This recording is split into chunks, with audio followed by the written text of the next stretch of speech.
Yeah, hello world. Yeah, my name's Kevin Johnston. I'm 58-year-old white male from New Zealand, Kiwiland. Um, I'm a cancer survivor. Yeah, this time last year just finished chemotherapy on the 28th of March, the day before my birthday actually. So that's a date that I'll always remember. Yeah, so I'd just like to put this out there. Maybe someone will watch it, maybe maybe not. Um, Maybe it'll give someone a little bit of inspiration of their journey, that what they're going through. They might be able to relate to what I've been through, and something positive will come out of it. Um, but who knows? Yeah, we'll see how we go. But I'll tell you the story of what I went through. Yeah, October a year and a half ago, I had a swelling on my shoulder, and my arm started to swell up. I rang up my doctor and said, "Oh, I need to come and see you." And they said, "Oh, we can't see you for 2 weeks because there's such a long waiting list to get even to a general practitioner."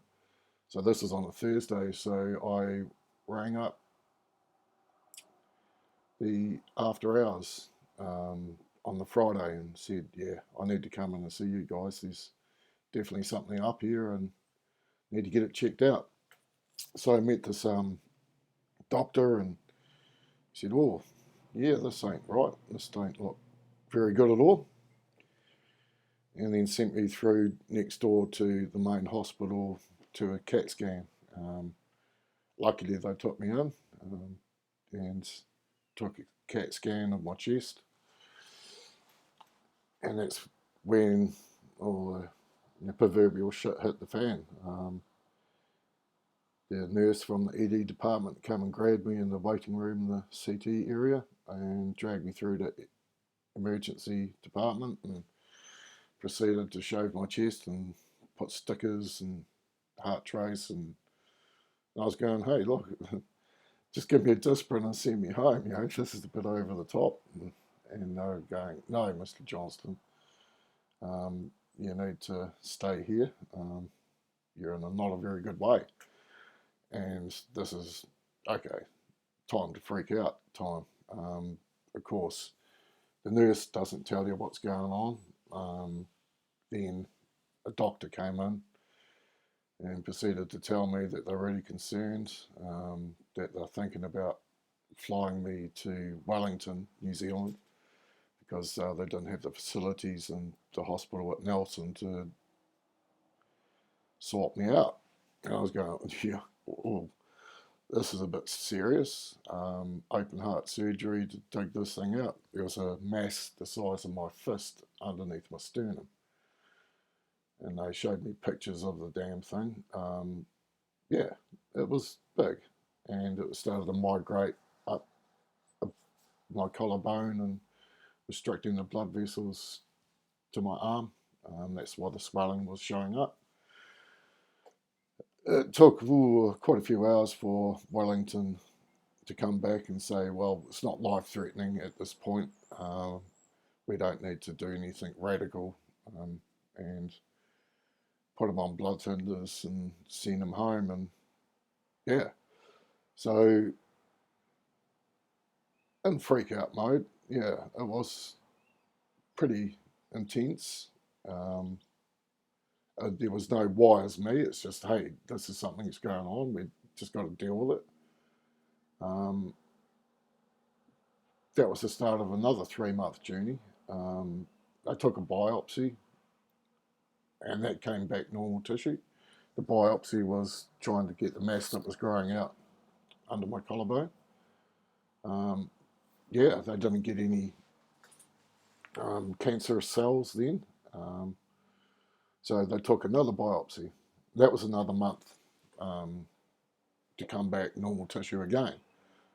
Well, yeah, I'm normal, yeah, but there was signs of cancer in my bloods and all that, and I was having heart traces and all these other tests and poked and prodded and giving blood, and yeah, they couldn't. pin it down to or diagnose what I've got.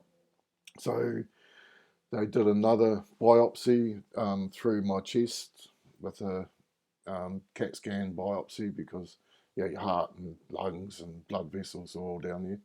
They don't really want to poke needles into that. So this took another month to come back, and finally got diagnosed with lymphoma, non-Hodgkinson B cell lymphoma, which is your immune system's white blood cells are stuffed up.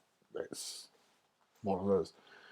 During this time, I changed my lifestyle quite a lot, cut out sugar, and went on a health binge and tried to stay as positive as possible. I wasn't going to let this thing get to me. I was fooling myself into all these fanciful ideas about what's going on, trying to visualize the thing getting smaller and all these other things that were going on. But when I first met my oncologist, I've been checked out by all these other doctors and heart and lung guy, and they're all concerned, and they couldn't tell me which way or the other. It wasn't lung cancer. It's a very rare cancer. That's one of the reasons why it took so long to diagnose. But the interesting thing is it's a very aggressive cancer, and it's a very easily treated. So my oncologist said with 90% chance of beating this, given your age, your fitness level, everything else. Well, I'm 58. Well, I was 57 back then, but I'm 58 now. And yeah, I wasn't feeling the fittest. I thought I was getting just old age and slowing down. But no, I had cancer of lymphoma type. Yeah.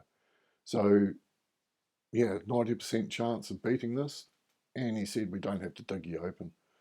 I could have gone down 2 regimes, one where there was a week-long radiation at the end of it, and also another one which was more intensive chemotherapy, which is a week-long chemotherapy, but I didn't have the probability of radiation at the end is very, very minimal.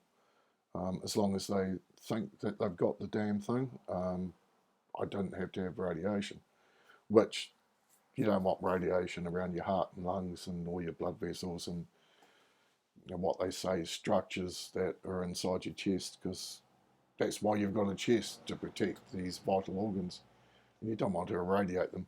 So chemotherapy was a week-long chemotherapy was the best option.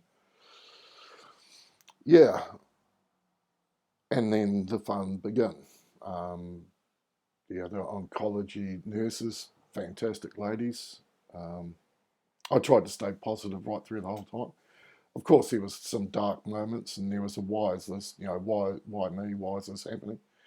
And the only answer is it's life. You just got to get on with it. You got to deal with it. You got to move forward. And this was the best option for me. Friends, fantastic. Without them, I wouldn't be here now. One mate actually worked in my business and kept me afloat while I was going through chemotherapy and out of action for 9 months. Yeah. Before the treatment started, one of the things that sticks in my mind in this whole process is went down to Christchurch, which is you have to fly down to Christchurch from Nelson to have a PET scan where they put a radioactive dye on to see how far this thing's got or how big this thing is, if it's metastasized, and then what treatment regime is best for you. But while I was there, I met this lady. Yeah, we're sitting in the waiting room for the PET scan, and she kept on going outside for a cigarette. She had throat cancer. So I got talking to her, and She was with a friend. She was from Invercargill, had to fly up to Christchurch as well. So we were on the same kind of like rotation, but from different ends of the South Island. And yeah, she was telling me her option. She didn't.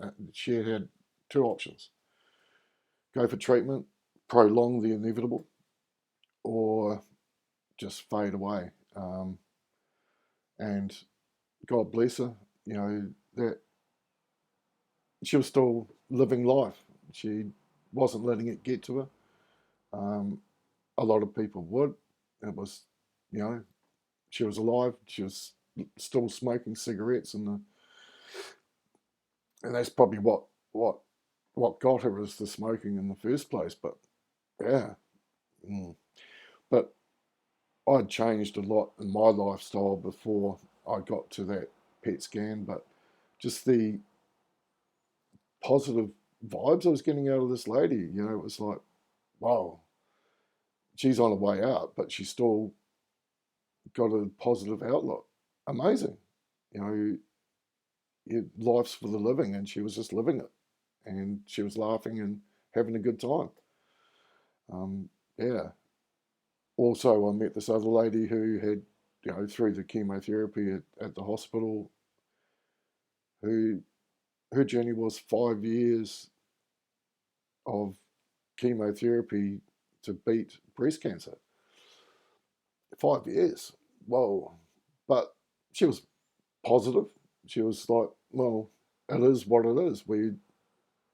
Without this treatment, she wouldn't be here either. So yeah, I hope one of the things that people get out of this is just a little bit of positive. It's the top 4 inches. Don't let it get to you. If it does get to you, you've got support people all around you. Yeah, my the chemotherapy is tough. It's like being hungover for yeah. My chemotherapy was 3 months long, week a week long chemotherapy. Put a port in me, pump went down to my heart, and they actually cut into my neck and poked it down a vein to my heart, and the chemotherapy went in, and I had a little bum bag that I'd wear for a week while I was getting chemotherapy. Yeah, I kept on working. I didn't let it stop me. My mate who was working with me or for me, he wouldn't let me climb a ladder or climb in a roof space, but I could change the light switch or price jobs or do all the paperwork, but it was still tough. What they call chemo brain, it's just like being fuzzy. You can still function, but you're not. You know that you're not with it. Driving became hard. It's yeah, and at the end of the week, you had a week's worth of chemotherapy, and then Friday they give you another go in the hospital and give you another dose of the cocktails to at the end of the week. I'd have probably an hour or 2 hours at the end of that where I was okay. I'd go to after they've taken the port off and sent me home. I'd be able to get to the supermarket and get enough food to last me the weekend, because that's it. After 2 hours, bang, on the couch. That was it. You're gone. You're out. Then by Monday, you're starting to come better and better and better. Um, yeah, so I had 3 months of that. So they call it a dose adjusted EPOC. That's the DA EPOC is the regime that I went through. And what the DA stands for is they look at your bloods, and if your bloods are okay, they'll up your dose for the next month. So my bloods were okay all the way through until 5, and bang, I actually became anemic, and they had to give me some red blood. Yeah, most people when they get a blood transfusion, yeah, not a problem. You know, you get typed and they just pump it full of you. And I actually reacted, and one of my best mates is a nurse, senior nurse at the hospital. So she was bringing other nurses to come and have a look at this guy that was reacting, puffy face, and yeah, it's like an allergic reaction to the bloods that they were giving me. Um, that was interesting. Um, yeah. Afterwards, they told me that yeah, very rare that someone has a allergic reaction, but that's telling you how much your body is getting stuffed up by the um,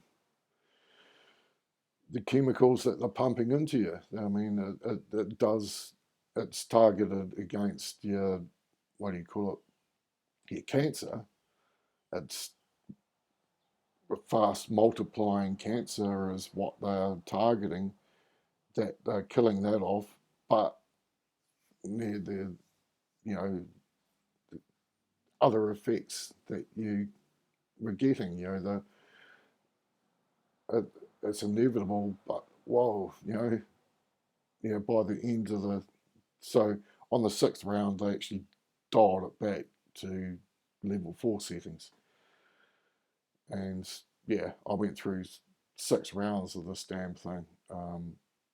Yeah, 1 week on, 2 weeks to recover, and then and for another third week, and yeah, 3 months of that, 6 rounds, and yeah, then back down to Christchurch, or a couple of 6 weeks later, or I can't remember exact time, but to see if there was any other cancer in your body. Yeah, and luckily they got it. Yeah, I've had 5 checkups since. Every 3 months, go in and get some bloods, and they poke and prod you, and been told that classic signs of remission. Yeah, but who knows? You, it could come back. Hopefully, it doesn't. One of the things that for me is I can't eat sugar anymore. It's I have something sugary like a um, yeah. I love my chocolate cake. I love carrot cake, or but I can't eat it like I used to. I mean, my cancer, I call it my chocolate milk cancer. I used to drink that like 2 liters of that. I'd drink it just about every day. I'd drink that. And I thought, oh yeah, milk, and it's got chocolate flavour. Milk's got to be good for you. And yeah, I like chocolate, and so I was drinking that like water. I thought it was better than Coca Cola or V or anything else like that. But then afterwards, if you actually look at the label and look at the sugar content, whoa, yeah, that's my chocolate milk cancer. So I've cut that out. I can't, if I think of chocolate milk now, it makes me feel queasy. Yeah, I mean, I still like to have my sweets, but I just can't eat, like a couple of sugars in your coffee. No sugar in my coffee anymore. Don't drink milk at all. Yeah, so milk alternatives like soy milk and what have you is the only milk I'd drink now. Yeah, dairy milk, I just can't stomach it anymore. So your body, my reaction is going to be different than other people's. It's what people go through. But one of the big things is financially. I'm screwed. the the bank's been good to me. The taxman's been good to me. I've had friends help me, but it's a year and a bit now after the end of the chemotherapy. Yeah, their patience is worn out, or the banks and my friends' patience. They're all good, but the bank and the taxman are asking questions now, and I've got to pay them back. But being as a sole trader or working for myself as an electrician, yeah, I've got work's coming in, but last week I only had a couple of small jobs, maybe about $500-600 worth of work. That's that's not enough to live on. Not paying my mortgage, which is not much. You know, it's only hundred odd $1,000 left in my mortgage, but they want their money, which is fair enough. I've got to pay them back. It's about 10 grand that I've got to pay them back, and I'm kind of not answering their phone calls now. So sooner or later, their patience is going to get, yeah. So, yeah, one of the things you need to think about um, when you go through this is what happens if you actually live? What happens if you pull through? Yeah, it, right from the start when I first went in, I knew that financially I needed help. I did approach, you know, to see if there was any help out there. And of course, you're not in the frame of mind at that point to worry about shit like that. And the bureaucracy that you had to go through to get some financial relief, I couldn't deal with it. Um, yeah, so hopefully you have other means to go down, or have some type of insurance. Yeah, hindsight is a wonderful thing. Um, yeah, at this point in time, yeah, well, if I lose my house, I lose my house. Um, but I'm still alive.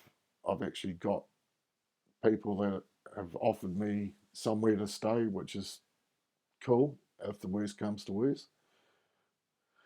Yeah, but I'm staying positive. I'm still here. I'm still alive. I'm still working. I'm climbing ladders again. I'm climbing into roof spaces, pulling wires, doing what an electrician does. Um, and there is a light at the end of the tunnel if you're going through something similar. Hopefully, this gives you something to think about that, hey, this guy's still going and he's still kicking ass. Um, yeah, it's a tough journey. Um, yeah, and I'm just very thankful for everyone that's helped me to be still here at this point. The doctors, the nurses, my friends, whoever has helped me still be here. Um, yeah, just got to win lotto or the lottery. Yeah, need to check my ticket today. So, best of luck to you all out there, and thank you.